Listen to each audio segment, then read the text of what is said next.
നമ്മളിപ്പോൾ പൊടിയകാലയിലാണ്. അപ്പം ബസ്സിൽ കയറിയപ്പോൾ ഒരു അമ്മ പറഞ്ഞു ഇവിടെയൊക്കെ ആന വന്നെന്ന് പറഞ്ഞു. ചോദിച്ചു നോക്കാം. അമ്മയുടെ പേരെന്താ? എൻ്റെ പേര് രാഗിണി. രാഗിണി. ഇവിടെ ആന ഇറങ്ങിയായിരുന്നു. ഇന്നലെ ഒരു 6-6:30 മണിയൊക്കെ ആയപ്പോഴത്തേക്ക് ആന ഇറങ്ങി. ശല്യം വല്ലതും ഉണ്ടായിരുന്നു? ശല്യം എന്ന് പറയുമ്പോഴത്തേക്ക് അവര് രാത്രി ഉറക്കമൊന്നും ഇല്ല. അവർ പലയിടത്ത് എല്ലാ ആദായങ്ങളും അവര് കഷ്ടപ്പെട്ട് ഉണ്ടാക്കിയിട്ടുണ്ട്. അതുകൊണ്ട് അവര് വെളുക്കുന്നേരം ഉറങ്ങാതെ സൂക്ഷിച്ചെടുത്തെങ്കിലേ സാധനം കിട്ടുള്ളൂ. ഇവിടെ ഫോറസ്റ്റുകാരൊക്കെ വന്ന് രാത്രിയൊക്കെ വന്ന് വെടിവെക്കാന്നൊക്കെ പറയണം. അവർക്ക് പറ്റുന്നതല്ലേ അവർക്ക് ചെയ്യാൻ പറ്റുള്ളൂ. അവർക്ക് ഒരു പരിധിയുണ്ട് ചെയ്യുന്നതിനും. മൃഗങ്ങളെ ഒന്നും ചെയ്യാൻ പറ്റൂല. അവരെ കൊണ്ട് പറ്റും പോലെയൊക്കെ ചെറിയ വിരട്ടി ഓടിക്കാന്നൊക്കെ ഉള്ളൂ. എന്നാലും പിന്നീടും വരും. ഇന്നലെ ഇവിടെ ഇറങ്ങിയല്ലേ? ഇന്നലെ ഇവിടെ ഇറങ്ങി. ഞാൻ ഉണ്ടായിരുന്നു. കണ്ടായിരുന്നോ? കാണാൻ പറ്റൂല. മരു അങ്ങ് ദൂരെ പോയി. അപ്പോഴത്തേക്ക് എനിക്ക് പേടി. ആനയില്ലേ പിന്നെ എന്ന് പറയുമ്പോഴത്തേ സുഖമില്ലാത്തത് ഓടാൻ പോലും പറ്റൂല. അതന്നെ അവിടെ നിന്ന് ഇടി വാങ്ങിക്കാനേ പറ്റുള്ളൂ. നമുക്ക് ഇത് കാണാൻ വരുമ്പോൾ നല്ല ഭംഗിയുള്ള സ്ഥലമാണ്.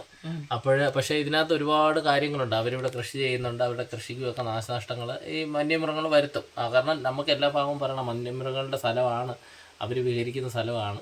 എന്നാലും ഇതിനോടൊക്കെ പൊരുത്തപ്പെട്ട് ഒരുപാട് ഫാമിലി ഇവിടെ ജീവിക്കുന്നുണ്ട്. അവരൊക്കെ വളരെ കഷ്ടപ്പെട്ടും ബുദ്ധിമുട്ടിയൊക്കെ ജീവിക്കുന്നുണ്ട്. പക്ഷേ എനിക്കൊരു കാര്യം പറയാനുള്ളതെന്ന് പറഞ്ഞാൽ ഈ റോഡിൻ്റെ അവസ്ഥ വളരെ മോശമായിരുന്നു. ഇത്രയും ആൾക്കാർ താമസിക്കുന്നിടത്ത് വളരെ മോശമായിട്ടുള്ള ഈ ലൈലാൻഡിൻ്റെ വലിയ വണ്ടി വന്നിട്ട് പോലും ആ റോഡിൽ കൂടെ കയറി വരാനുള്ള ഒരു ബുദ്ധിമുട്ട് അനുഭവപ്പെട്ടു. ആ റോഡൊന്ന് ക്ലിയർ ചെയ്ത് കൊടുത്താൽ ബാക്കി വളരെ കുറച്ചെങ്കിലും പ്രശ്നങ്ങൾക്ക് ഒരു പരിഹാരമാകും.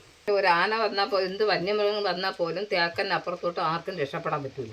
റോഡ് നല്ലതല്ല. കണ്ടല്ല റോഡ് നന്നെങ്കിലേ അവർക്ക് വേഗം വണ്ടി എടുത്ത് രക്ഷപ്പെടാൻ പറ്റൂ. ഒരു രക്ഷയില്ല. എപ്പോഴും അപകടം തന്നെ, അപകടങ്ങൾ സംഭവിക്കുന്നു.